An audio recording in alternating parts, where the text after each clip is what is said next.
you've listened to Engineer Kilani. I was going to ask you about the deregulation, but first let me ask you about this before I get to deregulation with you. How do you intend to carry every other region along? Because he was talking about, again, first thing he said was, we will gather about 16 votes from the north. And then he talked about Southeastern brothers and sisters coming to mainstream. I don't know how people will interpret that kind of comment. So that's what I'm asking you. How do you want to carry other regions along? And again, whether you like it or not, the issue around marginalization in this country, Israel, people feel marginalized. So how does your campaign want to carry, especially a region like the Southeast, along?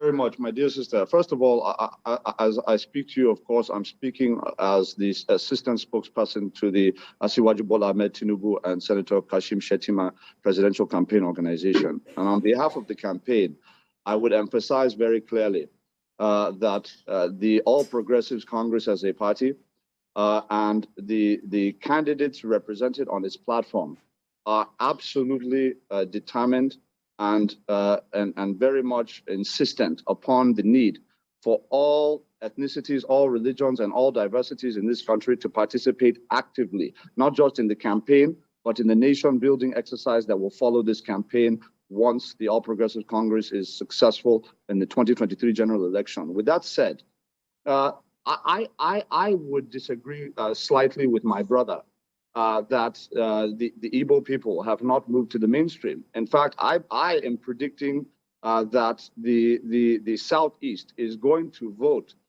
for the All Progressives Congress in the general election in a way that will shock most Nigerians. If you look at what has happened over the course of the last several months, I think, first of all, we tend to overstate the Igbo sympathy for the Peter Obi candidacy. The Igbo people are very sophisticated people. They can see beyond ethnicity, they can see beyond religion. They can recognize who has capacity and who has competence to deliver and who does not. They know what Anambra is today and what it was before Peter Obi took office. They know what Lagos was before before Asiwaju Bola Ahmed took office and what it is today. And they can make those comparisons. So I think that we should not assume that any group is going to vote on the basis of any kind of base sentiment. I believe that they're very smart to see what is going on and who can deliver what they say they're going to deliver on. On top of that, you're talking about a candidate who refuses to put out a manifesto, who has not given any articulated plan as against what he's going to do. All he can do is to state problems on national television. Look at the campaign structure. Even to release campaign lists is difficult for them. So look, I think there are serious candidates in this election.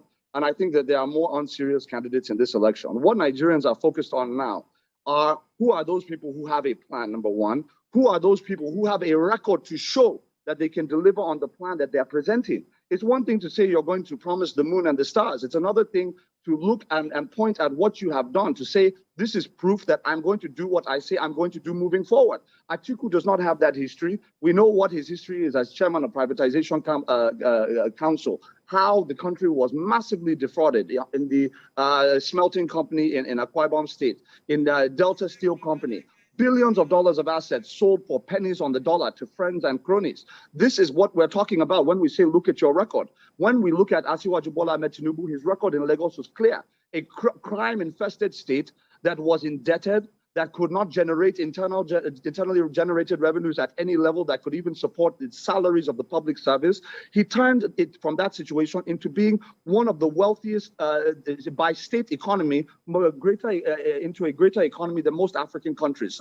So really, based on the facts, we're talking about the difference is very clear. Now, you asked the question about national unity, which I want to address. We have several governors in the Southeast geopolitical zone that along with their people are mass mobilizing for the Asiwaju Bola Ahmed Tinubu Presidential Campaign Organization. The reason why is not because they simply like his face or even his beautiful record in Lagos.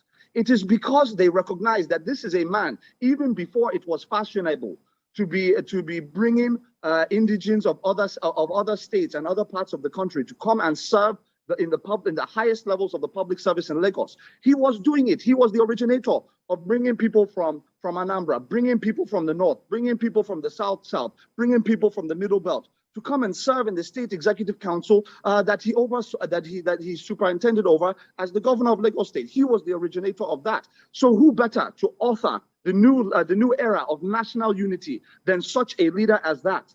So this is what we're talking about. When we say national unity, we're not talking about those who subscribe to regional sentiments, such as some other candidates that we're talking about. We're talking about a national unifier who does not unify by speech or going to a place and saying, vote for me because the Northerners only need a Northern candidate, therefore you should vote for me, the Northerner. That is not the candidate Nigerians are looking for. They're looking for the one who has